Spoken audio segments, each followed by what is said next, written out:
Welcome to our latest Mordor cast. Today we are reviewing The Hobbit, An Unexpected Journey, Chronicles 2, Creatures and Characters. A book created by the folks at Weta and compiled by conceptual designer David Faulkner.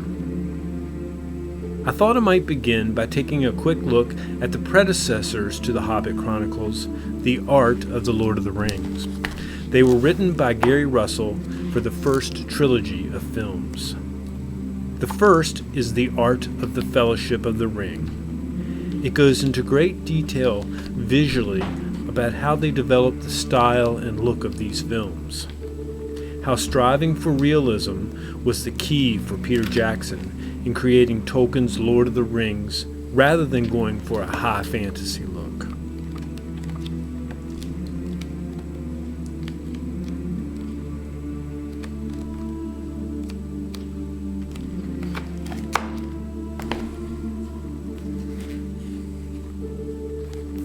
Next came The Art of the Two Towers.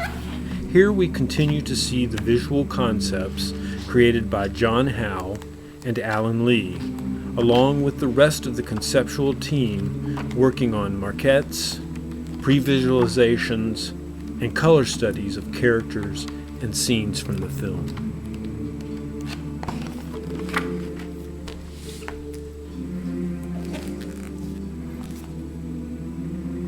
Then came The Art of the Return of the King.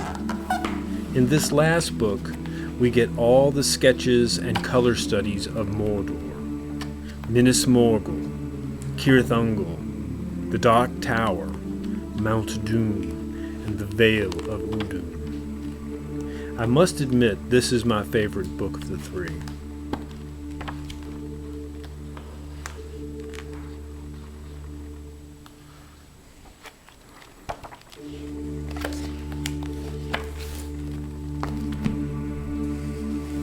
Finally, the last book is simply entitled The Art of the Lord of the Rings. And though it's a compilation of all three books, there is a lot of new content in it as well. A perfect conclusion to the Art of the Lord of the Rings books.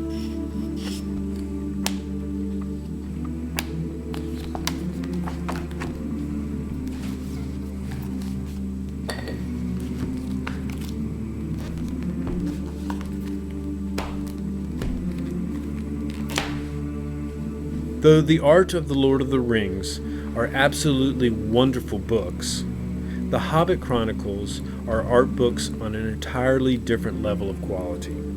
They are sumptuously designed art books that celebrate and showcase the creative vision of Peter Jackson and his talented teams that he pulled together to make these films.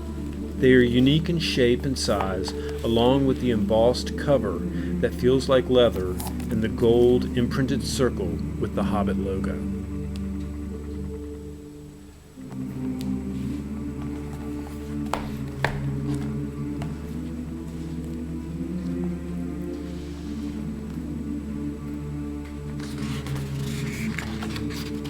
Inside, the first thing I noticed after looking over the title pages was that they included a very nice dedication to Eileen Moran, who passed away last year just after the premiere of The Hobbit. The dedication is a nice touch. There is also a foreword by Andy Serkis and an introduction by Joe Lefter. A great way to begin this book.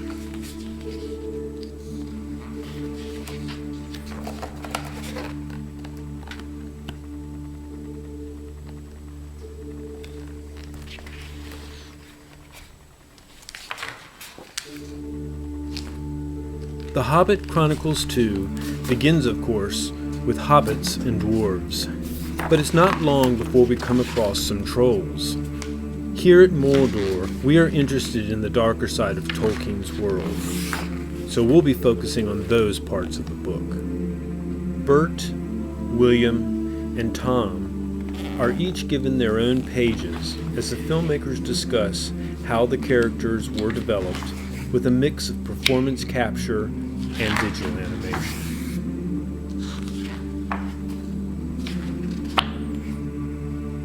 Then we get to learn more of stone giants.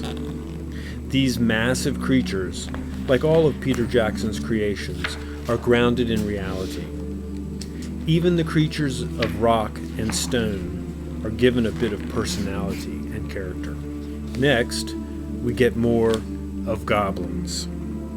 In Chronicle 1, the filmmakers focused on the conceptual design of these creatures. In Chronicles 2, the focus is on character and performance, how they developed each individual goblin type, and how they used and replicated them to create the goblin hordes. You are able to see closely the details put into each of the goblin characters, all different, but all obviously from the same species. We get more details about character of the Great Goblin, more on Grima, and the one they call the Brute, who fought with Bilbo and then dies at the hands of Gollum. And finally, our favorite little fellow, the Scribe. We learn more of Gollum, a beloved character, both evil and sympathetic. But now, here is one of my favorite parts of the book, of Orcs. In Chronicles 1, there was only a small section in the back of the book devoted to the conceptual designs of the war riders. Nothing on Yazneg, Thimble, or even Azog. Here we are given a wealth of information on these characters. Also detailed information on Azog's orcs, showing how dark, evil, and deformed they look.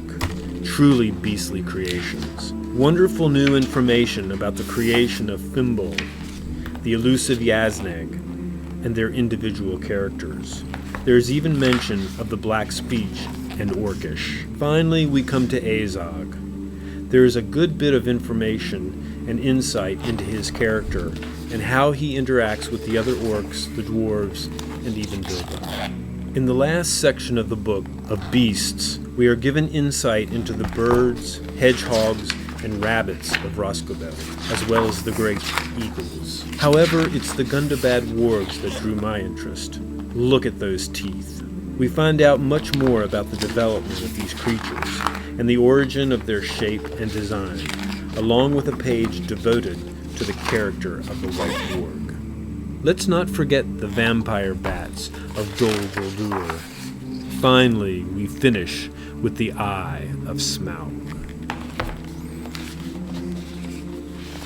At the end of the book, we are given a nice treat. A deluxe fold-out comparative size chart of all the creatures and characters from The Hobbit, An Unexpected Journey, both in epic and character scale.